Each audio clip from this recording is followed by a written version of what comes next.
अस्सलाम वालेकुम, सदफ़राना here. Guys, आज मैं आप लोगों के लिए एक बहुत ही मज़े की रेमेडी लेकर आई हूँ। जैसे कि समर का वेदर जो है वो स्टार्ट हो चुका हुआ है और हम सबको पता है कि समर में हमारे लिप्स पे डेड स्किन आ जाती है, जिससे हमारे जो लिप्स हैं वो ब्लैक हो जाते हैं। इवन देखने वालों को, इवन हमें खुद को वो बहुत बुरे लगते हैं। तो उसके लिए मैं आपको आज 2 रेमेडीज़ ऐसी बताऊँगी जैसे कुछ ही दिनों में जिसको आप यूज़ करने से अपने लिप्स को पिंक, स्मूथ और सॉफ्ट कर सकते हैं।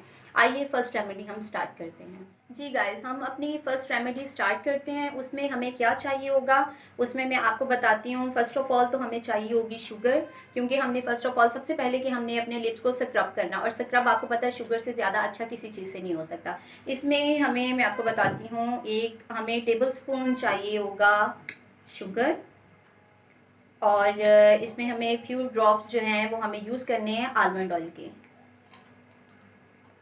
शुगर आपको पता है कि स्क्रब जो है वो बहुत अच्छा करती है, और आलमंड ऑयल जो है उससे हमारे जो लिप्स हैं वो स्मूथ होंगे। जी, ये 2 चीज़ें हमने यूज़ करनी है। इसको हमने अच्छे से मिक्स करना है। ये अच्छे से नहीं भी मिक्स होगा कोई इशू नहीं है, क्योंकि हमने स्क्रब करना है, और स्क्रब के लिए आपको पता है थोड़े से हमें ग्रेन्स चाहिए होते हैं। बहुत मोटे ग्रेन्स भी ना हो। अगर बारीक चीनी होती है तो वेल एंड गुड, अगर नहीं होता है तो आप शुगर को थोड़ा सा ग्राइंड कर सकते हैं ब्लेंडर में।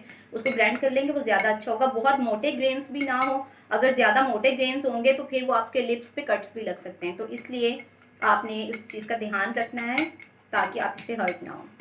ये देखें गाइस, ये हम लोगों की जो है आलमंड ऑयल और शुगर जो है मिक्स हो चुकी हुई है। और इसको अब हमने स्क्रब कैसे करना है, आपने अपने फिंगर्स टिप्स पे थोड़ी सी शुगर आलमंड ऑयल लेनी है। ठीक है, इस तरह से आप कुछ भी ले लें, अपने लिप्स पे रख के यूं सर्कल मोशन में आपने इसको स्क्रब करना है, लाइक दिस।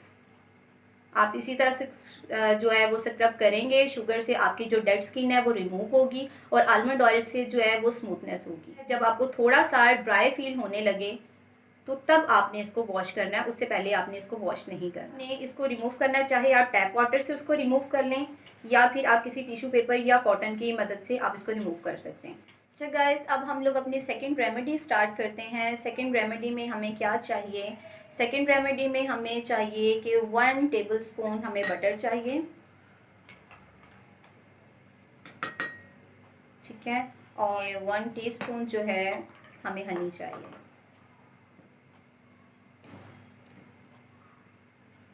हनी जो है, हनी हम इसलिए यूज़ करेंगे, स्मूथ भी होंगे और पिंक भी होंगे। ये हमने एज अ मसाज यूज़ करना है। पहली रेमेडी में हमने स्क्रब किया था लिप्स को, अब वाली रेमेडी में हमने मसाज करना है। इसको आपने अच्छे से मिक्स करना है कि ये यकजान हो जाए। और गाइस, एक बात हमेशा याद रखिएगा, आप लिप्स पे यूज़ करें या फेस पे आप कोई भी चीज़ अप्लाई करते हैं, स्क्रबिंग के बाद आप मसाज ज़रूर करें, क्योंकि स्क्रबिंग से ये होता है कि आपके जो ओपन पोर्स होते हैं वो ओपन हो जाते हैं, ज़्यादा खुल जाते हैं, और उसकी वजह से आप कोई भी क्रीम अप्लाई करते हैं, कुछ भी अप्लाई करते हैं, वो आपके पोर्स के अंदर जाती है, जिससे आपको एक्ने की प्रॉब्लम होती है। अब इसको हमने कैसे यूज़ करना है, अपने फिंगर टिप्स पे आपने इस तरह से इसको लेना है, और ये देखें इस तरह से आपने इसको मसाज करना है। सर्कुलर मोशन में ही आपने इसको मसाज करना है। आपने इसको ज़्यादा रब नहीं करना, बहुत ज़्यादा रब नहीं करना, बिल्कुल लाइट हैंड से आपने इसको रब करना है।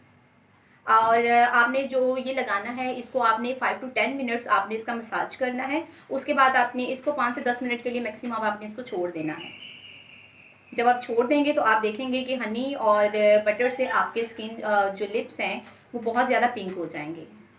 वीक में 2 to 3 टाइम आप इसको यूज़ करके देखें, आपको बहुत अच्छा रिजल्ट मिलेगा। ये देखें जी, आपने इसको 5 to 10 मिनट्स के लिए इस तरह से छोड़ देना है। उसके बाद आपने इसको टिश्यू पेपर या कॉटन की मदद से आपने इसको रिमूव कर देना है। ये देखें, आपको इसका रिजल्ट खुद से फील हो रहा होगा कि मसाज और स्क्रबिंग के बाद क्या रिजल्ट फील हो रहा है आपको। इसी के साथ मुझे इजाज़त दीजिए। ऐसी मज़ीद रेमेडीज़ देखने के लिए आप हमारे चैनल को देखते